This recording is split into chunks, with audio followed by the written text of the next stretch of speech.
I believe that the vibes and synergies produced within the hip hop cypher encourage people to create on a different plane and or wavelength. The style, rhythms, and rhymes become fun conduits of energy transfer between creatives that yield amazing vibes and spontaneous dopeness. It got me to thinking. I would love for my design thinking activities to have these amazing vibes and spontaneous bouts of dopeness too.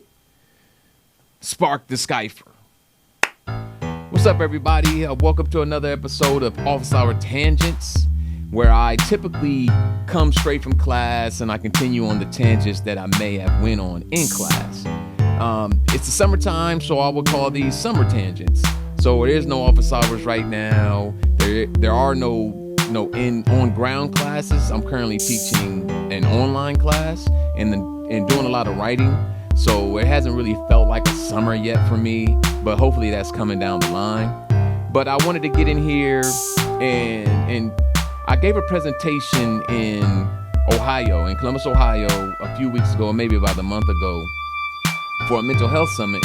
But the subject of my presentation was design thinking. Like overall, it was a design thinking subject matter that I was talking about. And I was really trying to get away from, because it was a breakout session, right? So there was a multitude of breakout rooms. And when I looked through a lot of the titles of the other breakout rooms, it was, a lot of deep subject matters and deep topics being discussed, like, having to do with mental health, right?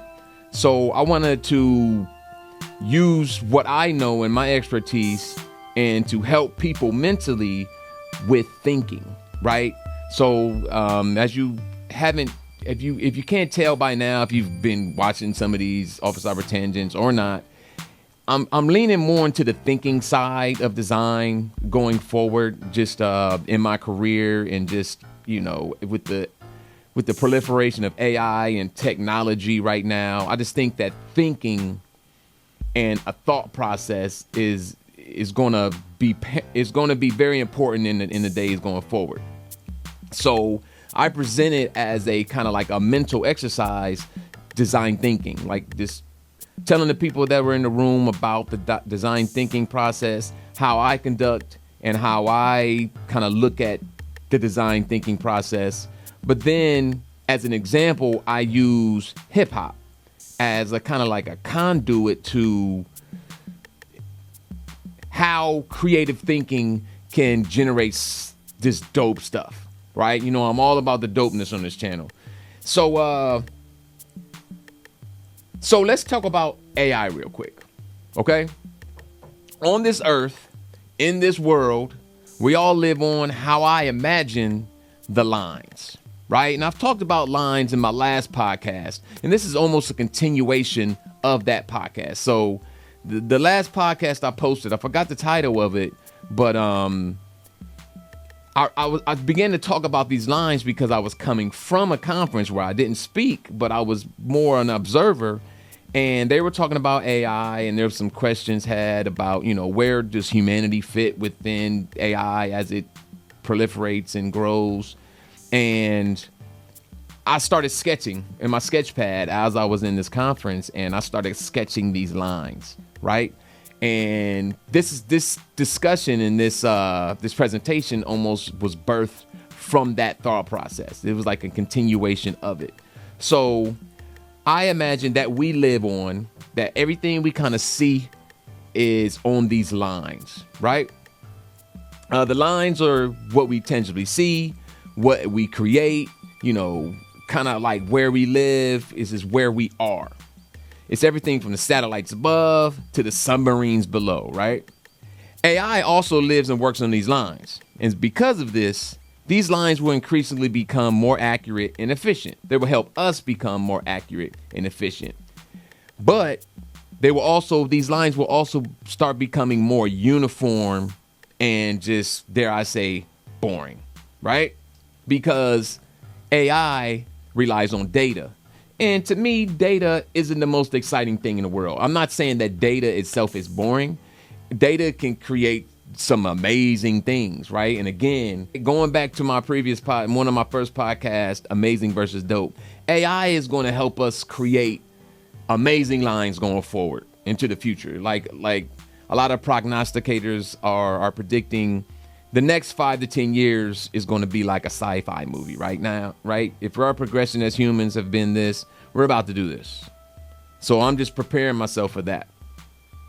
But are these innovations, and is what AI going to help us create, are these lines going to be dope, right?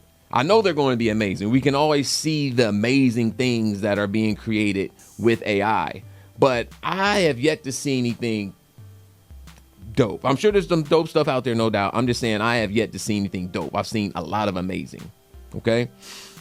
Dope doesn't stem from an array of data, right? Dope doesn't flow through algorithms. Dopeness to me is akin to love, and love flows from the soul, okay? Dope is a feeling.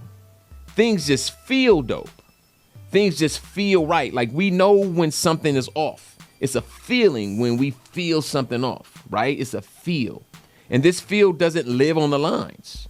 I feel like this feel, this soul, this love, this dopeness, it lives between the lines, okay? And one of the dopest entities that ever have been found between these lines is hip hop, okay? Clearly, you know, if you've been listening to me, I am a hip hop head. I love hip hop. I love all types of music, but I grew up with hip hop. I'm basically the age of hip hop, you know, hip hop being 50 right now. So let's break it down. The design thinking process is used to help us solve complex problems, right? And it has numerous iterations, most of them revolving around this general flow, right? You have define. You want to define the problem, you empathize, you ideate, you create, and you test, right?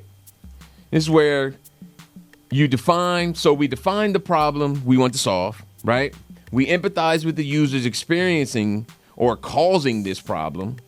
We come up with ideas. We create the best idea, and then we test it.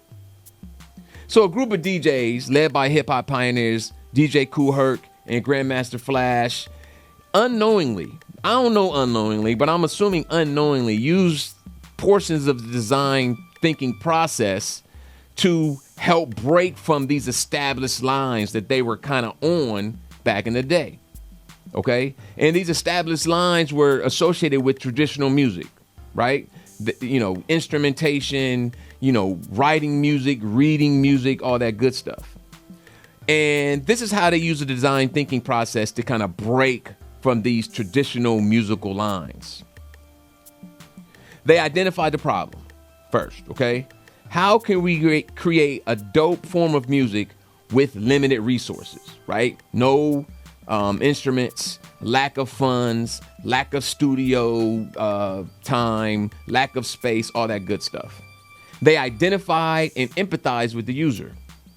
So the user, disenfranchised youth seeking expression, okay? They came up with ideas. How can I, using only a turntable, because that's all I have right now, isolate and rock these sections continuously to prolong the turn up?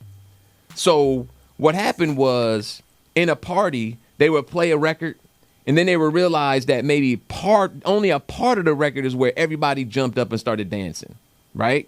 But then when that part of the record was off, everybody sat down.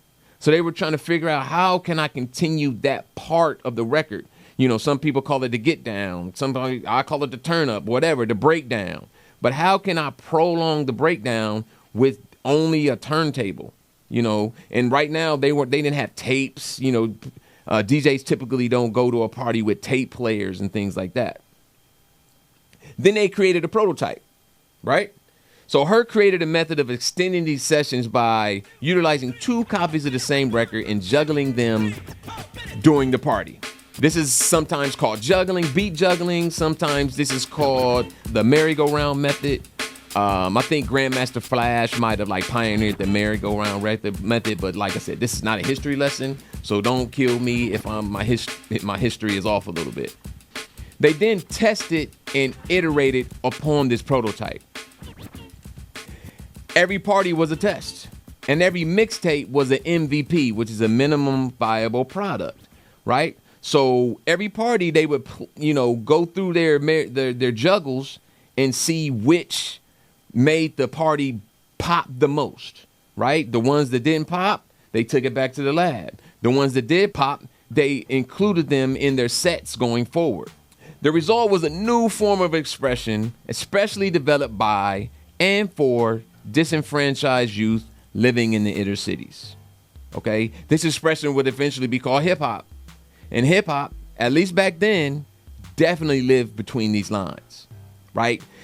Even today, hip hop is generally seen as a form of music that lives kind of like outside of the norm, outside of the recognized traditional ways of expressing yourself with music, right?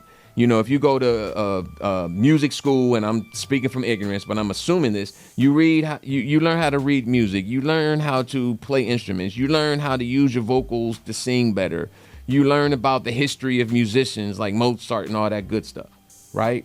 Now, I don't know about now, but I know then you weren't learning any of the stuff about hip hop as far as like MCing or DJing or anything like that. So hip hop lives between the lines, no doubt. Hip hop culture, to many, consists of MCing, DJing, breakdancing, and graffiti art. So, if live bands were on the lines, DJs live between these lines. Okay?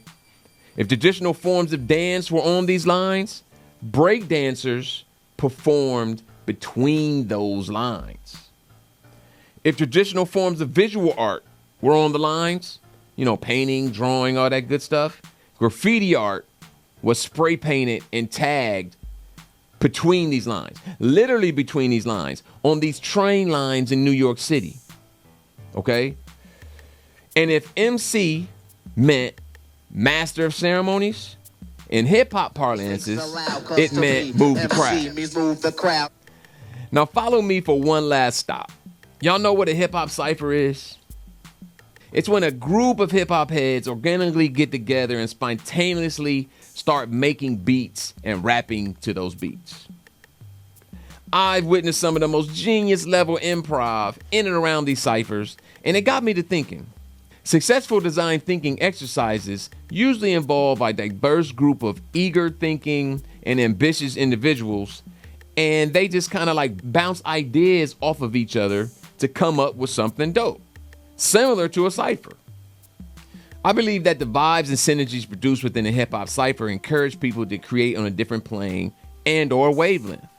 The style, rhythms, and rhymes become fun conduits of energy transfer between creatives that yield amazing vibes and spontaneous dopeness. It got me to thinking. I would love for my design thinking activities to have these amazing vibes and spontaneous bouts of dopeness too. Spark the Skypher. If a cypher is a conduit of energy transfer between hip-hop creatives, a Skypher is a creative thinking process infused with some of this same energy. This energy can open up alternate pathways, angles, and approaches to solving complex problems creatively, because sky's the limit in the cypher. So when I perform, when I either go over the design thinking process with my students, I do the design thinking process with clients, right? I try to interject, and it's not always just hip hop, but it's just interject some alternate pathways of discovery, right? Beyond just, sticky notes on windows and illustrations and brainstorming sessions and problem solving activities and all that good stuff. I try to, for instance, instead of coming up, one of the portions of, design thinking process that I use, and I think is very important, is telling a story. It's coming up with a quick story to help understanding, right? And instead of just kind of like writing a story, it's like, how about we come up with bars? How about we come up with a bar? How about everybody in the room come up with a bar? And let's kind of combine them and see what kind of story is told. That particular exercise right there might not solve the problem. It just makes people get into a more creative space so they can start thinking more creatively. Again, this is called design thinking. You can call it creative thinking. You can call it user first thinking, right? So we want to think about the user, but we want to understand that the user is a very complex entity. And there's no formula out there to say if you do this, that, and this will work. Undoubtedly. This is not math. This is not science. This is something different. Okay? Peace.